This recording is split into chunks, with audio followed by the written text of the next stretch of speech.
You know, Bamban? Is that a coffee maker I hear in the background? You can hear that? Oh, I got outstanding ears. And I couldn't decide if you were just up getting your first brew on, or that was the serene, peaceful sound of an indoor water feature that you had created to kind of enhance your recent yoga experience. So, but I was leaning towards coffee. It's a sound machine with the coffee. It's a coffee sound. Dude, it's the best sound machine. It's a pretty good one. Now, you know I've been up, man. I was texting you about 2 hours ago. I know you were, man. I wasn't assuming that you had just woken up. I just know that your wake up is different. Oh, I know. It goes in stages. Exactly. It's there's sleep stages for most people, and there are wake up stages for you. And so I didn't want to make any assumptions, because there's been plenty of times where I've gotten the pre-awake text message. And then I respond almost immediately, and then you don't respond for like 4 hours. You're like, yeah, sorry, dude, back to bed. So, I'm like thinking it's urgent, you're up and ready to get out. I'm like, oh yeah, let me text you back real quick, because we've been up for a while, and hit you back, and then at maybe like 6 or 7 in the morning, and then like 10:30, 11 o'clock rolls around, and like, oh dude, sorry about that, I went back to bed. Yeah. So I gotta kind of play my cards right, but we appreciate you playing your cards right and joining us today for episode the transition. You like that? I'm getting this, man. That's we're very radio of you, man. I know. Was that episode 213? It's 214, man. I suck at that. Episode 213 of the Crushing Iron. 214. 214. Hey, we do need a script. All right, let's start over. No, we don't need to start over. This is us of the Crushing Iron Triathlon podcast. Why would we start over? We never start over. I'm just kidding. Yeah, that's we get feedback that we shouldn't ever start over. No, I know. Yeah, but we thank you for joining us. Come to you every Monday and Thursday, and have been for what will be 2 years next week. Excited about that. We will more than likely not have a special podcast, so we can apologize for that in advance. But we try to do a lot of things. We have a team. We have a club that we're starting as well. A outstanding closed Facebook group for our listeners that always provides just a boatload of information, and a really good place to just interact with other like-minded individuals. If you're looking for kind of positive interaction and community, it's really a great place to go. And then if you're interested in the additional things that we do offer outside of your twice a week free podcast, you can always go to crushingiron.com and check out everything that we offer, including camps, swim analysis, our blog, coaching and training packages, pictures of Mike with his shirt off, and videos from races that Mike has done that are always really, really popular and really, really well done. Thank you. I don't know if there's any real pictures of me with my shirt off on there, but well, I'm sure in some of the camp videos there probably are. Oh, the camp video. Yeah, there's some. A lot of shirtless in there. There's some of that. The club program we just launched. Kind of working out a few little things, but I don't know. I think we should talk about it a little bit. Yeah, I'll go into it and just kind of make it as cut to the chase as I possibly can, which is usually what I'm good at. Yeah, it takes me probably 2 hours to explain, but you go for it, man. We don't have that kind of time. So Monday we lost actual episode 213. We launched our club membership, a yearly club membership that we started basically to help us, hopefully help you in reaching athletes who are in a place where they might not be able to or aren't ready yet to make the plunge towards actually getting a coach and being full-time coached by anyone. But at the same time, these people are also deserving of a good quality well-written training plan. And I think everybody in the sport should have access to that. They can get one from a magazine. You can get one on for free online, and while they're good, a lot of times they're not great. And I know from personal experience when I start working with some athletes, when I get access to their training peaks, sometimes I see like 4 to 6 applied training plans.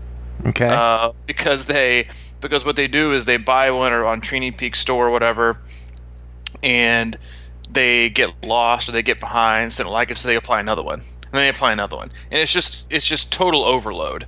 And so we have a ton of options. So basically, the club membership is to help reach those athletes and hopefully direct them to a better, more successful and prepared year for races. The other reason we started doing the club membership was to help people gain access to the most valuable asset for, I think, everyone, which is community.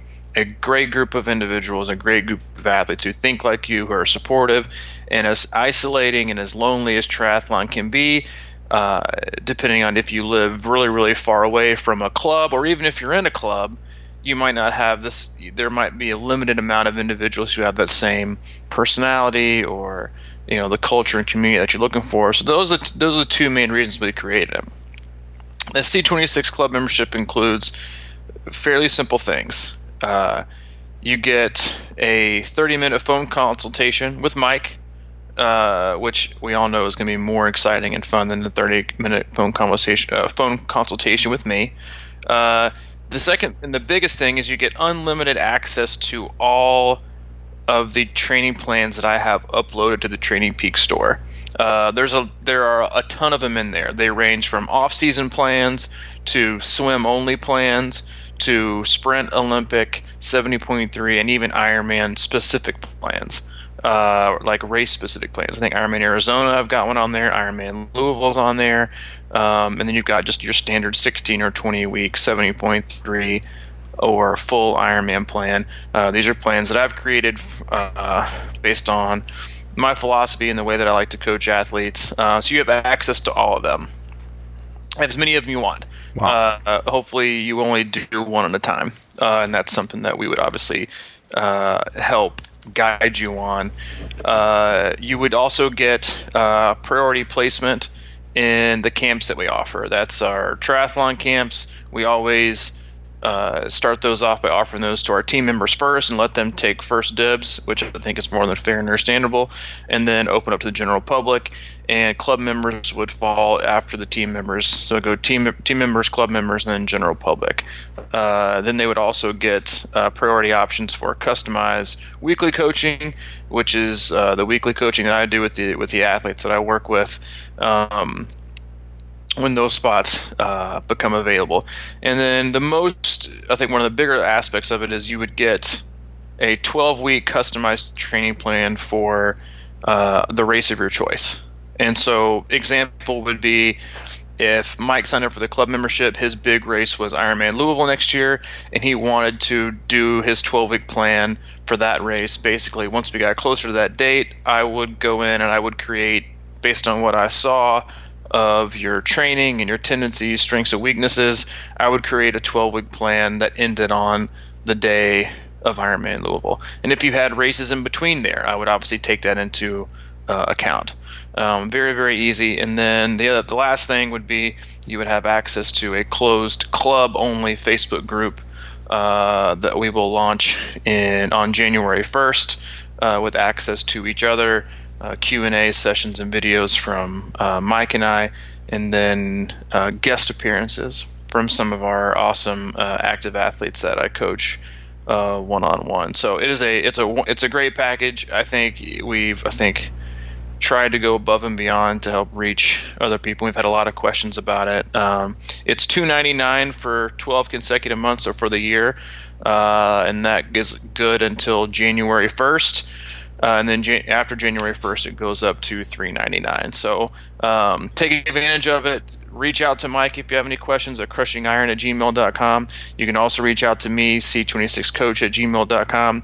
Mike will be your main man Mike, Triple M, for all things club, and the day-to-day kind of operation of that. But I will ultimately be the one still overseeing the plan execution and layout and stuff like that. So very much a team effort between Mike and I. So it's the double dip, the double pack. Yep. So definitely excited about it. We've had a lot of interest. So hopefully that helped answer a few questions. And if not, again, email Mike crushingIron@gmail.com, or you can obviously just CC me on it as well, c26coach@gmail.com, and we will get you rocking and rolling. Yeah, and we did have a few questions about deadlines and things like that, and I think we just answered those deadlines questions. So yeah, I mean, I guess essentially it's kind of like a January 1 year-long deal, right? Mm-hmm. Because I feel like if you sign up in the next month or so at the $299, then we'll take you basically through the next year. Wow, you're giving away 2 free months off the bat. Yeah. Buy 6, get 1 free. I mean, I just did that on a fly. I know you did. Man. But I mean, I think going forward, we'll just do it that way. No, it is. No, I think it's fine. Because it's a what I would call it's this time of year is no man's land for a lot of people, and as I'm going through and creating, today I start working on plans for the athletes that I work with for next week, and I look ahead a little bit, and I've already kind of told them, like, dude, listen, Thanksgiving 2 weeks from today, don't expect for me to have some laid out structure Thursday through Sunday. Chill out, enjoy yourself. Then you got a couple weeks, and you got Christmas, and you got New Year. So it's just kind of no man's land. Not very many people are diving in. You've got people who are ending their season with Cozumel and Arizona next weekend as well, and then stuff like that. So yeah, it's kind of a transition phase, but just gives you, the athlete, more time to get accustomed to things and allow us to get you ramped up and ready to go and get your whatever plan it is you want to get that applied. And have things get you going in the right direction. Yeah. It's better to start prepared for your new season or new year before it comes, rather than trying to figure out when it gets here. So that's a good way to put it. Yeah. So if you got any questions, just email me at crushingiron@gmail.com, and I will answer all those questions, and then I will send you, the steps for how we execute this whole thing, as far as getting you set up, access to training plans, etc. Done deal. Sound good? Sounds good to me, man. Do you know? Can we just say something real quick? Sure. Can we promise we're not going to do that again? That's So if you didn't get it, just rewind and listen to it again. But we're not gonna start every podcast like that for the next 2 months. So that was way too much of this is a commercial, 10-minute commercial intro, like a Rich Roll podcast trying to sell you avocado carbon fiber mattresses.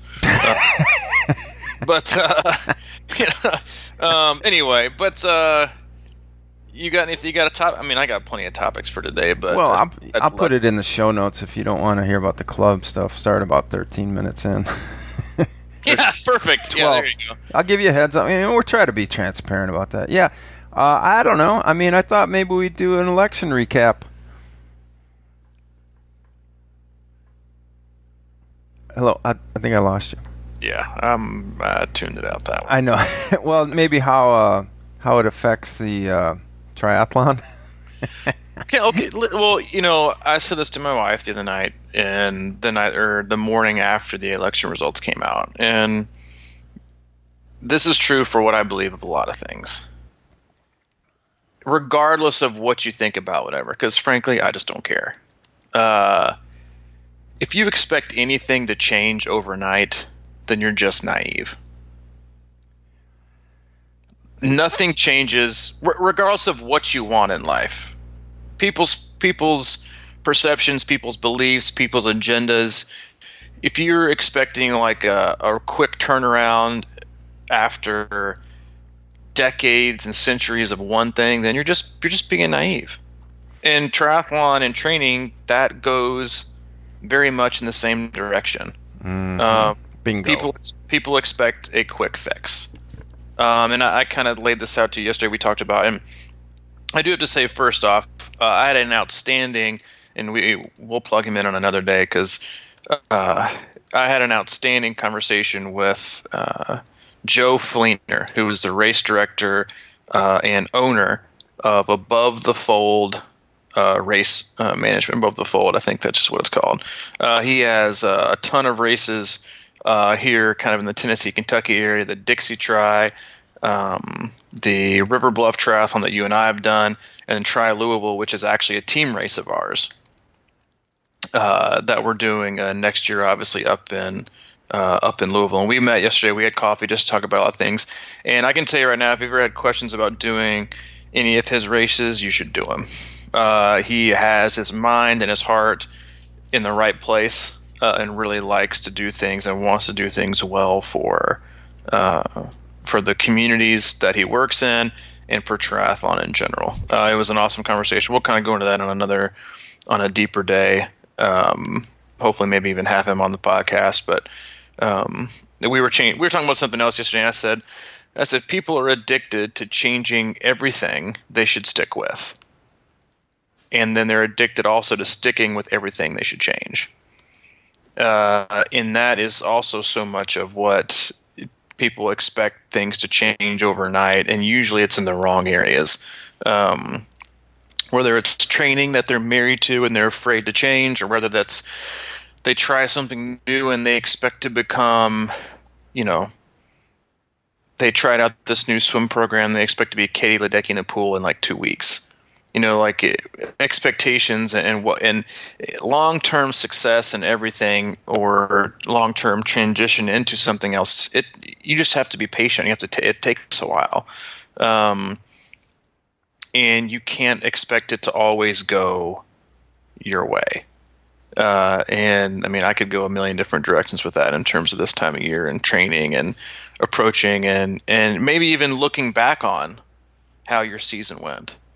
What went right, what went wrong, and what you need to do better. But as you know, like we either hate to change because it's uncomfortable and scary, even though it's probably what's best for us, or we fail to stick to the things that we know got us here because we get bored. And we just kind of, and training is very much like that. People get bored with things, even though they see them working, as we kind of alluded to in I think maybe 2 or 3 podcasts ago, is, it's so common for people. They want to get faster. Mm-hmm.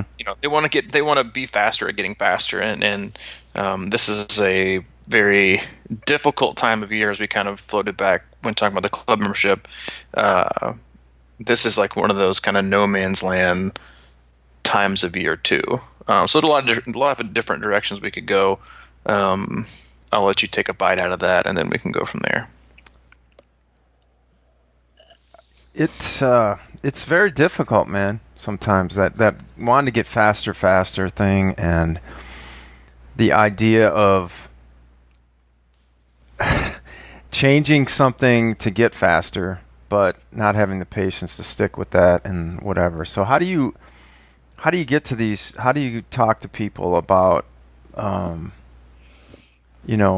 that intermittent, like just those slow gains? I mean, that's the whole thing, right? It's like those little gains that we want to get, and we just don't notice them. I always talk about, like, when you're painting the house or something, you can see the progress and you can see that you're getting done. But if you're doing like little things like working inside the house and like how they do wiring and things like that, and everything's covered up, and it's hard to really see what's going on in the progress there. And that's kind of like triathlon. It's, your marginal gains are up and down, and you got to look at trends, and you can't just go on one day. I always see people say stuff like, I changed my, this and never, and then I just got so much faster, like in 2 days or whatever. And I'm like, well, something's weird there, It's called No You Didn't. Yeah. It's like there's nothing weird there. It's like a lot of it's placebo effect. Well, I think, like for sure. Like everybody's I got these new shoes and dude, I was faster. I'm like, no, you weren't. You just got excited and ran harder. Like, let's just be honest for a minute. And just again, it's like one thing doesn't make doesn't make or break or confirm anything. Doing anything one time is not a confirmation. Unless it's winning Kona. Well, I mean, even for that, for a lot of athletes, I mean, take like Pete Jacobs for example. He won Kona, and everybody thought he was going to win like the next 4 years, and he didn't even sniff even where getting anywhere close to podium. And now you don't even know who he is. Mm. Doing it once is not a confirmation, and people have that like confirmation bias that they take to their training, where they do their track Tuesdays and their Wednesdays, and they go hard and like, oh, dude, I'm there, I totally got it, I'm all in. And you're like, dude, you just had like 4 days off of rest. No wonder you were faster than you did last time. But the difficult part of that, in the one of the most difficult aspects of training for triathlon, is because it's 3 sports, and it's very, very, very difficult to get a lot better in one specific discipline without letting something give in the other. Because you can't, and this is just a fact, you can't, if you're out there right now and you're trying to go with like a real big cycling block, and really, really raise your threshold or do something specific with your training, you're going to have to lighten up on the running. Because if you don't, then your legs are going to be too tired to perform the way they need to bike hard enough to hit the thresholds they need to hit in order to see the adaptations that you want to get to where you want to be. So there's a give and a take. But but no one likes to accept that, because they trap themselves in that, see, I'm just getting slower. I'm becoming a slower runner. Like, you're just running slower right now on purpose, because if you don't, then you're not going to get better in your bike, and so we're just going to keep hanging out again in no man's land, where you're just kind of being the same. Like, there's a give and a take. And that's why you have to focus on, there's maybe doing a heavy swim block or a heavy cycling block, or doing a crap ton of running. Like, you can't expect also to be running 5 or 6 days a week and run a lot of mileage and up the volume and maybe even run a little bit harder, and also try to raise your FTP at the same time. Like, you might inch your way forward in both, but you won't ever leap forward in either. And triathletes get so stuck in that pull and tug between going between one and the other, and seeing the forest, or and not the tree, or seeing the tree and not the forest, that that's why a lot of triathletes end up just kind of staying the same. They don't have the faith and the patience to look long term throughout their season. What can I do when, and how is it going to maximize my potential to meet and exceed the improvements that I need to have in these specific limiters of what I do on a day-to-day basis in training, and where that fits into my season, and in acknowledging that I might not be there in May. Because if your first race might be in May, but what if your biggest race of the year isn't until September? Yeah. Then stop making it all about May. But people really, and I believe me, I get it. It's difficult. It's really, really hard to do. It's hard to do. It's incredibly hard to do solo, because you almost, unless you're really, really, really objective, you've been doing this for a really, really long time, it's just hard to do if you're a self-coached athlete and you can use any format you want to, with the annual training plan thing that Training Peaks divides. Like, but I bet you there's like 1 in 1,000 people who actually set that annual training plan thing and then never touch it again and don't change it. It's just real. Like, you need to schedule your year out in specific phases, and so that's also something you have to accept. Oh, I'm just getting slower in the pool. Yeah, because you're swimming once a week. Because right now we're running 6. Like we're trying to tread water in the pool. We're trying to inch our way forward on the bike, but we're trying to make leaps and bounce and take miles and miles off the run. So it's okay. And then down the road, you might, if like you're a run block right now and you're trying to like really, really, really, really improve your run, then you got to be okay giving up a little bit on the bike and the swim. Yeah. And then when you get to your running to where it needs to be, then you start working back the cycling and maybe do a cycling block and hold pat on the run that you just made the gains in. Keep the swim where it's at. Let your bike rise to the top. Now you're a better athlete. And then plug the swimming back in. Or if there were swimming's what you need to work on, plug that in first. But athletes really, really, really struggle with that aspect. Even the ones that are coached. It's like everyone. It's like everyone's paralyzing fear of staying the same, everyone's fear is to get slower or stay the same. But it's that paralyzing fear of not wanting to give up a little bit in certain areas that in turn actually keeps them the same. Where they're cycling a ton, so when they go run, they run too fast, and then they can't figure out why they can't push more watts or ride harder the next day. Well, because you ran too damn fast. That's why I said go slow. Because you just can't have both. You want to race with the best. It's kind of like, racing and triathlon is like a Swiss Army knife. You got to have every tool imaginable. And if you're only taking out the blades to use them all the time, you're not improving one, you're not sharpening one, or using your skills with them, then you're just going to get blunt, dull, and just going to kind of end up being the same old.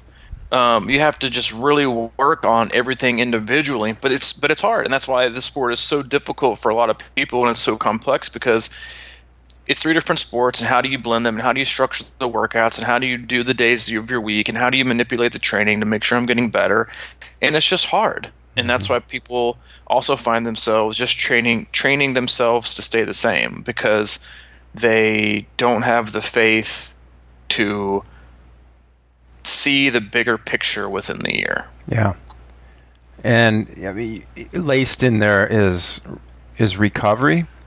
Mm-hmm. And that's the thing, right? It's like what you're saying is the eternal problem for me as well. And I always think about it in terms of, a lot of people just got done with a full and get kind of fired up about like ways that they can, what they want to improve on and everything like that. And for example, I just got done with my full, and it's always like, running or whatever. You want to get better at running, so I try to get back into it. And I think, I'm real cautious about that, because if you don't let yourself recover after a race like that, then you try to get into it again, and you want to get fired up because you got to, you're right on the heels of a big race. It was exciting, and it, and you're right in it, and then all of a sudden you go too hard out of the gate after a race like that, and the next thing you know, you're taking off December and part of January, and you're throwing that away too. So I think that what your point about, if you want to improve the bike, you got to be easier on the run. I mean, I think those are just huge points, and that's the with swimming as well. Is like I think you just, like with swimming, for most people, it's probably one of those things where you do probably need to get in there at least once a week and just keep that feel of the water, Yep. And then just to hold what you're saying, you hold the fact that you're an okay swimmer. Let's see if we can hold on to that while we get faster in the longer portion of the bike and the run or whatever. And it is tough, because it's like, not only if you're looking at a 1-year season, for example, 1-year thing, and you want to get faster on the bike, you might have to put a lot of time into that, and then, like you're saying, try to hold on to your run. But that's why triathlon is even doubly hard, because to get better at all that stuff might take 3 or 4 years. And you talk to me about that all the time. You're like, a couple of years ago, I think you're probably 2 or 3 years away from Kona or whatever, qualifying. And I was like, come on, man, but that's reality for most of us. I mean, there's going to be exceptions, with athletes that have strong backgrounds in some of these disciplines. I'd say most of us probably come in from limited to no background in any of these sports. I mean, competitive backgrounds. So all of a sudden, it's like we're trying to improve all 3 at once, and it just really doesn't happen. I mean, just based on my experience. And you got to pick your battles, and you got to have patience, and look for small wins in certain areas. And it is tough, man. When you put it like that, I really start to think about, wow, it's hard enough to keep up with training in 3 sports in general, and then to talk about getting much better in one of them, like noticeably better, like a major improvement. Think about how hard it is to make a major improvement in something like that. And we get back to everything. I mean, life is so much about patience, and forcing things into existence that don't need to be forced, or not pulling back, or pulling back on something that needs to like be reined in. You've got, like, this time of year, you got basically 2 different kinds of athletes. One, I don't need any time off. I don't need any less structure. I need to keep hammering it, keep hammering it, keep hammering it, keep hammering it. And you're like, dude, chill the fuck out. Like, it's November. Like, we don't have time for this. You need to unload. You just did an Ironman 3 weeks ago. Pretty sure you're okay. Because athletes at the same time, when it comes to fatigue, don't understand digging yourself this gigantic hole, and then they fill it in a little bit in the race, and then they expect to just be able to like keep digging. Like, dude, you need time off. It's proven. You need some time off of less volume. You don't need to take 3 months of not doing jack, but you need to have some decrease.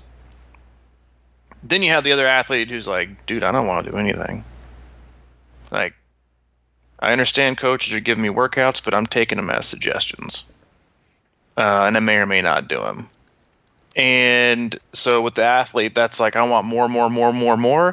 You got to be like, sorry, I'm not going to give you more. I'm just not. And so usually that keeps them reined in. And the athlete who's struggling with motivation, like, let me just tell you this. Most of you are not struggling with motivation the same way your body is physically sore and done and fatigued after a race. The same thing can be said about your mind. The amount of mental and emotional investment it takes to prepare for a huge race, 8 to 12, 16 weeks, for some people do it that way, and then you do the race, the emotional and mental toll of that is gigantic. And so for you to neglect acknowledging that is not a problem, but that is what happens, is just naive. So it's not that you're not motivated. It's just that you only, the same way your body only has a specific amount of effort and volume and fatigue, and the only a specific hole that it can dig throughout every year, and only a couple matching and burning. The same can be said for your attention span, your motivation, your energy, your passion. All it's all correlated. It's all the exact same. So you can't expect it to be there year round. And I told an athlete this yesterday. It's perfectly okay to not be motivated right now. Like, forget like the, beat yesterday all the time, epic stuff, Monday, Tuesday, every day. Like, it just ain't there. Like, and you can't, and just like you can't expect to have it year round physically, you just can't expect to have it mentally and emotionally all year long either, because you combine what is becoming a much, much longer triathlon season with all these huge races that extend from mid-September to November. You compound the amount of mental and emotional investment plus the physical fatigue and the physical investment and wear and tear that go into the latter part of the year, and you dump it all on one day. And then that exact transition time also correlates with the time change with, which is, it's not the hour of the day that's the difference. It's the amount of sunlight that you get that takes its toll on people too. And then you've got holidays and stress and end of the year budgets for companies and like that. Like, it's like the perfect storm. So to expect yourself to just wake up the next day and feel like you gotta have it is also doing yourself a disservice. If you don't got it, you don't got it. And guess what? That's okay. Because if this time of year you force yourself to have it, you're going to hate it when your body finally comes around and is ready. You're just going to be so detached and so burnt out and so disassociated from what you really want to accomplish. And please don't do this. Don't try to sign your motivation up for a race it's not ready for. Because that's what people do right now. I'm not motivated. You know what I'm going to do? An Ironman. Oh, Jesus. Like, what made you think that was a good idea? Like, but people do that. Listen, and we talked about this on Monday. This time of year, people will try to buy their way out of their funk. They will try to overcommit their way out of a funk. You know what? I just need, and she knows who she is. I had an athlete a couple weeks ago. Man, I'm Jones in the race. I'm Jones in the race. I'm Jones in the race. How about this? I said, well, why don't we just be Jones in to train?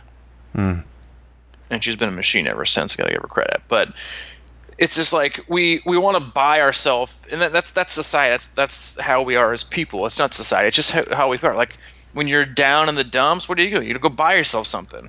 You know, go buy yourself something fancy. Go buy yourself a new pair of jeans or a new shirt. Or a lot of people go get you some ice cream. You know, it's like you go and you buy something that's going to momentarily take the edge off that you can concentrate on, when really that's not the problem at all. And the fact of the matter is, most of the time there isn't a problem at all. You just tired. Like, and I tell athletes all the time, it's not that you just didn't have motivation today. Don't judge yourself because you see, Instagram Aisha, who takes selfies every day and looks like she's crushing it at the gym every single day, when, I mean, the reality is she probably took 48 selfies one day at the gym with 47 different outfits and hadn't been back in like 3 months. But you judge yourself based on everybody else that seems like they have motivation. And so you feel like you're like obligated to have it. But when you feel obligated for anything, it becomes work, and if it become work, it becomes a chore. If it becomes a chore, you begin to resent it and you begin to want to quit it, and then it becomes taking on a negative shape and a negative frame in your mind. So just don't. Or, like I told this athlete yesterday, it's okay to not be motivated, so go do this. Go do something you enjoy. If you don't want to get on your bike, don't get on your bike. Go for a walk. Take your dog for a walk. Go for a hike. Go hop on a beach cruiser and ride around town and not do jack. Just do whatever. Do whatever you enjoy, because if you don't do things that you enjoy, regardless of what they look like, then your cup is never going to get full again. And you need a full cup, physically, emotionally, and mentally, if you're going to start to drink out of it in 2019 when it really, really matters, and drain that cup for its one big day. So you can either live your life in a drained cup and never be able to dish out a gallon on race day, or you can take your time and slowly let the drip go and fill in a cup here and fill in a cup here and fill in a cup here. And then when the time comes for you to actually start to training the way you want to train, you're excited, you're ready, you're both mentally, physically, and emotionally fresh to get down and get ready to work. So give yourself a break. Like if you're an athlete and you're struggling right now, give yourself a break. We're not all motivated all the time. And if people tell you they are, they're lying to you. Or it's become more of their job to be motivated. And a lot of times it's not sincere. Yeah.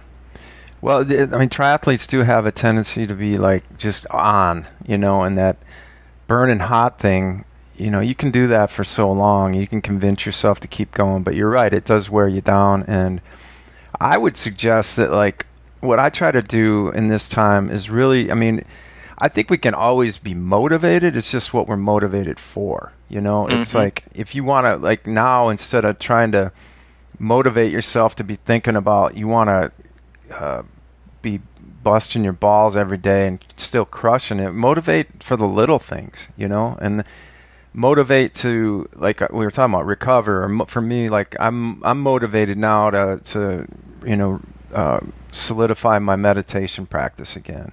And I was telling you, I was kind of going to yoga again.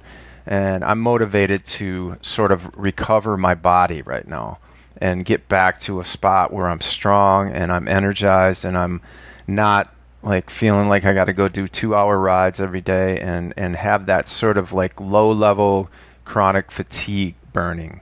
I want to get like recharged to a point where coming into, and again, it's like going out to just hammer workouts right now. If you don't have your A race till next November or September, it's like, what? There's no build up, there's no foundation building there. And it's all about like trying to just stay on the top of that wave the whole time instead of riding in the lurking in the bottom and just sort of letting it do its work for you. So that's what I think about as far as motivation goes. Is like I think that we have to just shift what we're motivated for. Whether that's a new diet that you've been wanting to kind of eat better, eat cleaner, just find all these things. It's real difficult like during this time of year to do that too, but at least make efforts and strides that way and have little successes rather than always trying to do that. And like you're saying earlier, if you're motivated to do something and get faster in the pool, swim a lot right now, or just keep that simple singular focus, because trying to get better at everything all at once is really daunting. And the longer you're in this sport, the better the chance you're going to get burned out if you take it that way. So, if it's a run, if you want to get better running, just, go out and run, but don't kill yourself, but just kind of get familiar with it and let your body be like, yeah, I like running. Well, I mean, you brought up a lot of good points there. And one is just go do something. Mm-hmm. Like, because if you allow yourself the opportunity to do what you want and be flexible, you're more than likely going to go do something. So your likelihood of staying in shape or only losing a specific amount of shape or actually getting in better shape by doing things that you love, whether it's going out for a mountain bike ride instead of sitting on your trainer, or whether it's going on a long 2-hour hike instead of a 30-minute run, or whatever it is. Doing something is always better than resenting the plan laid before you and not doing it without giving yourself an alternative because it's not the plan. The plan can just be do something, and yeah, as it laid out the way that it ideally should be, sure, but if it's not going to get done, let's do something different. Mm-hmm. And like you said about your diet, like I had an athlete last night that was like, hey, listen, I can't handle this right now with my, I just want to be able to have a little bit more flexibility. So let's just kind of do this and just make sure that I'm doing the right things. Perfect. Let's do it.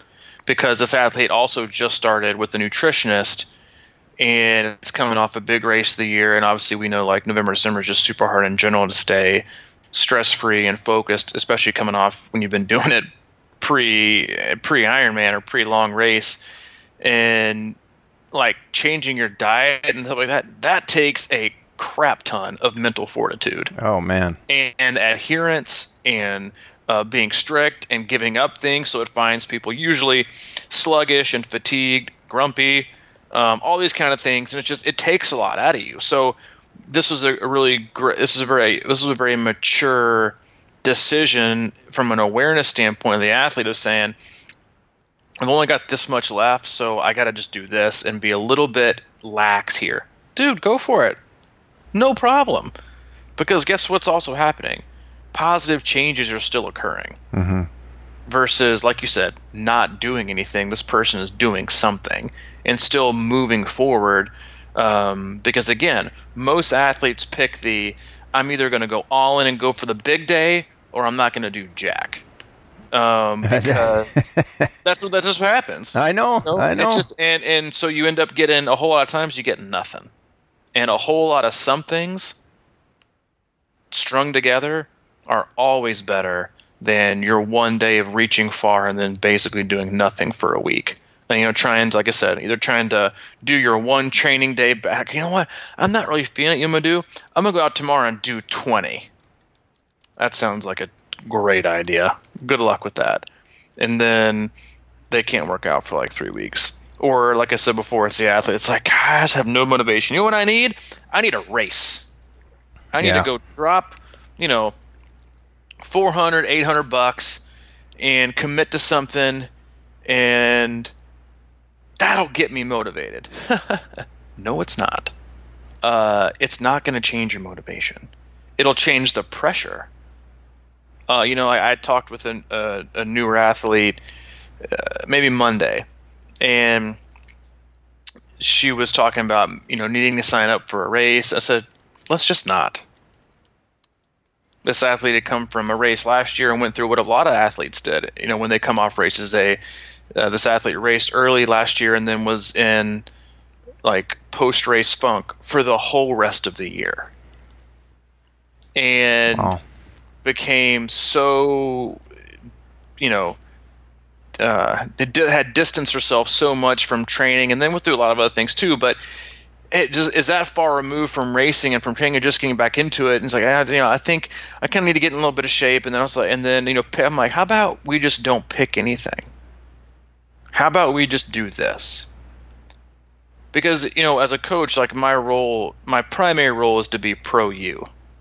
Like one of the biggest advantages of having a coach is that you basically have an advocate for you all the time that has you and your best interests at heart, even when you're too stubborn or too type A or too naive or too macho to see it. A coach should always have your best interest in heart. And that's one of the greatest benefits of having it. It's also, a lot of pressure, but that's why most coaches love it and enjoy this, because you don't have to go through the training and the racing alone. You have someone who is supporting you and more oftentimes looking out for you all the time.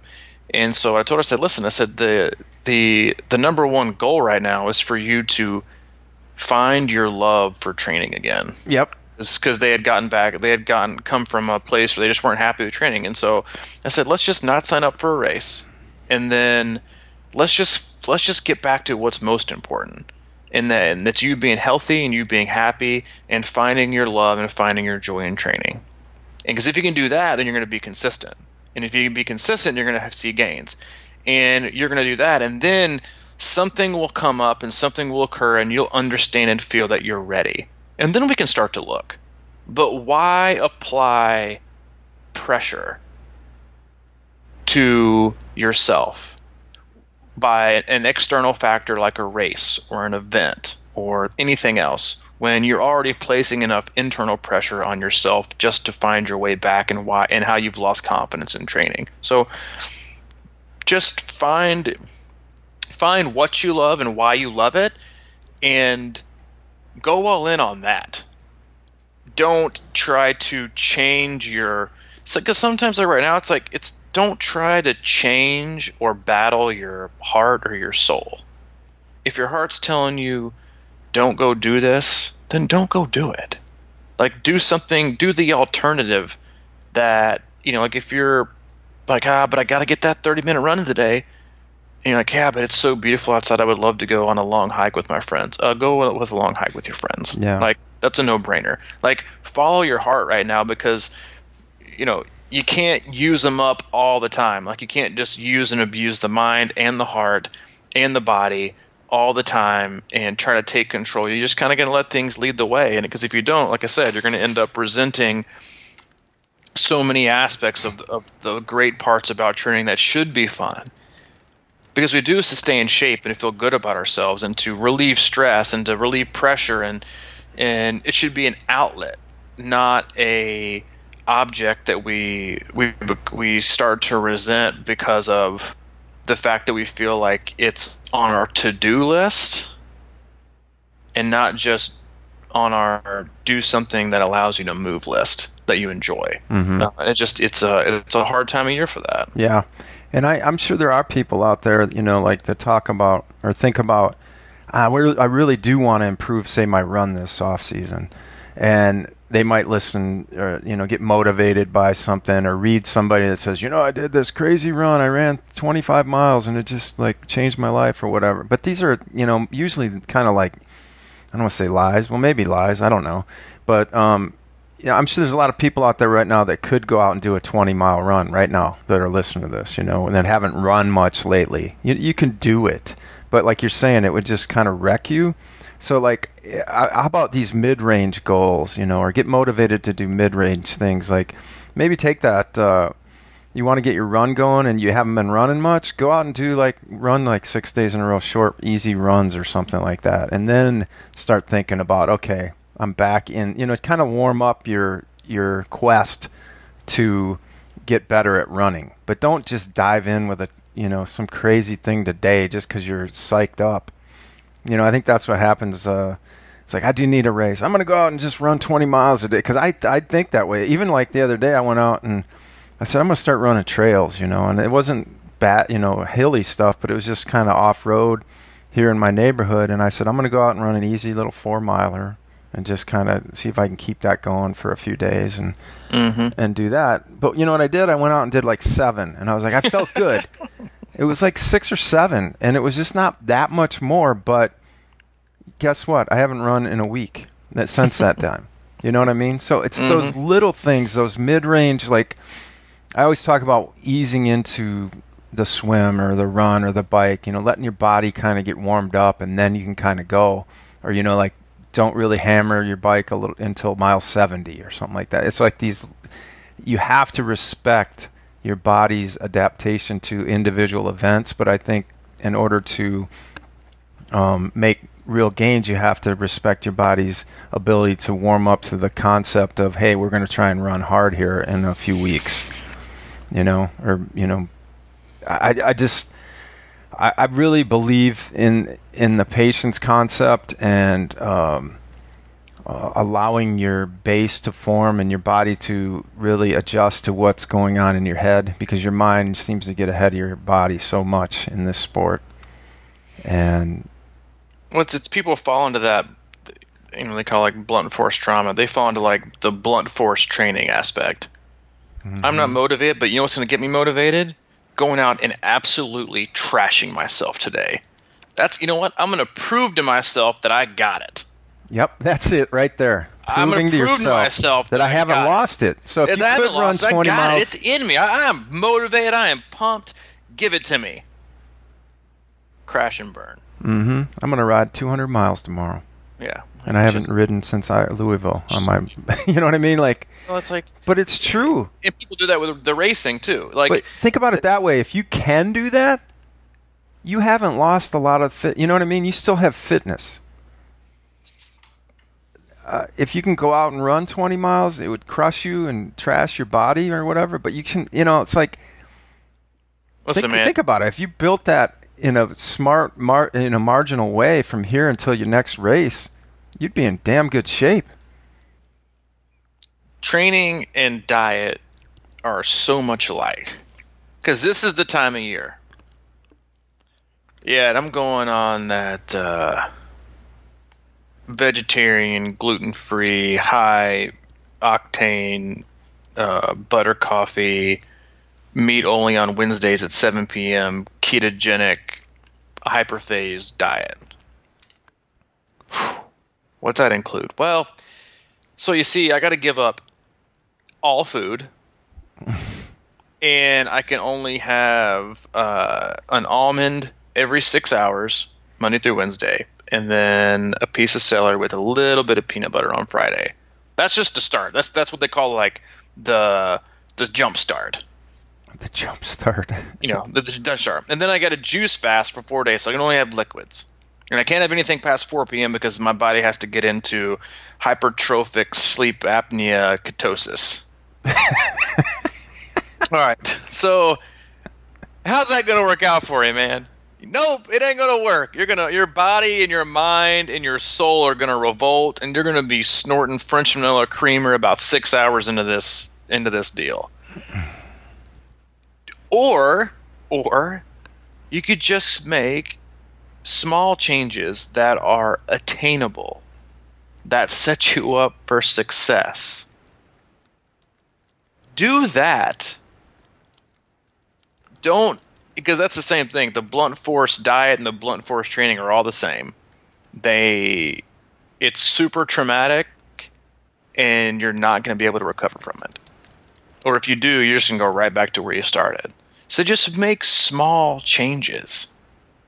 And understand that your body can only accept, and your mind and your mental and emotional well-being can only accept a specific amount of change at a certain amount of times, because it leads to stress. So just take care of yourself. Practice. That's the thing, is practice good self-care.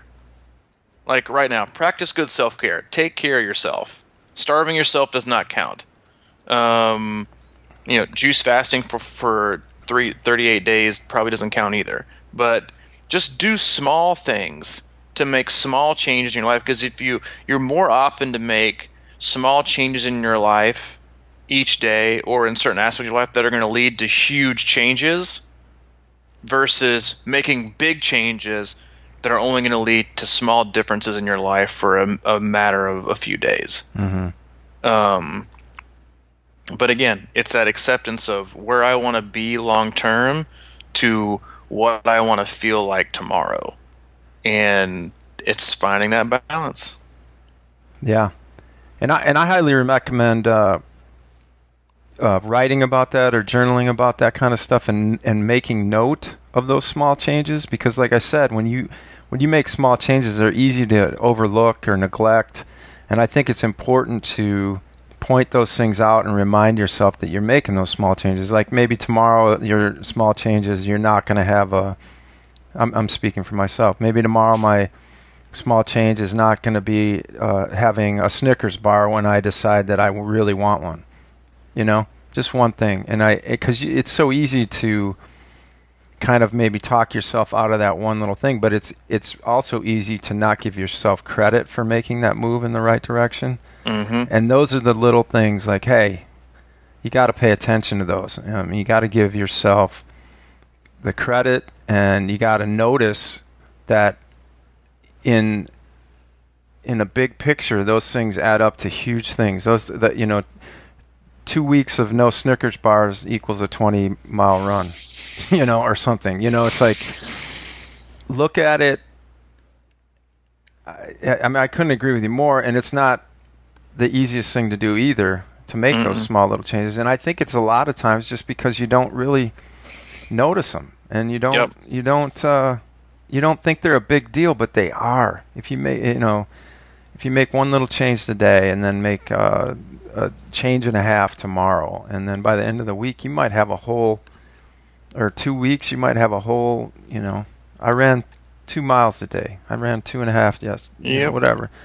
Those things seem like insignificant, but we all know, it's not rocket science. We know that big change happens slowly. Lasting change happens slowly. Mm-hmm. Yeah, that whole diet thing, man. It's how many people have done that?